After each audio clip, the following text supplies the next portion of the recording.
andito ka din ba sa UAE? And sa tinagal-tagal mo na dito, napansin mo ba yung mga landline numbers dito na nagsa-start from 02, 03, 04, 5, 6, 7, 8, and 9? And di mo ba napansin or di mo pa siguro narinig or nakita ang ano ba ang 01? Saan ba 'to nakikita and anong ba ang lugar ang cover nito? Halika, pag-usapan natin. Ako nga pala si Kevin, isang OFW dito sa Dubai. Sa UAE, meron tayong fixed numbering of plan. Ibig sabihin nito, bawat emirate ay merong area code. Ang 02 ay Abu Dhabi, ang 03 ay Al Ain, ang 04 ay Dubai, ang 06 ay Ajman, Sharjah at Al Quwain. Ang 07 ay Ras Al Khaimah at ang 09 ay Fujairah. So nasan si 01, si 05 at si 08? At ang area code 08 ay matatagpuan naman sa Al Gharbia.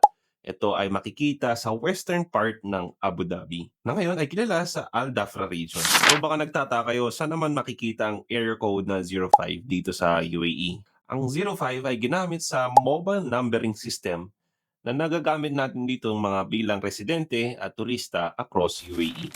So iba siguro sa inyo nagtataka pa rin saan nga ba ginamit ang 01 na area code. Ang 01 na area code ay ginamit sa Al Karama. Pero ito ay kinancel. Ibig sabihin, ginamit noon pero hindi na active ngayon. At ang 01 ngayon ay isang reserve status or reserve number for future system. Dahil dito, nagkaroon ng restructuring sa phone system and proper management ng UAE numbering system. Ganito ka-organize ang numbering system or telecom system ng UAE. Kaya sa susunod na may tatawag sa'yo na 04, 02, 03, panigurado, alam mo na kung saan ito nanggaling.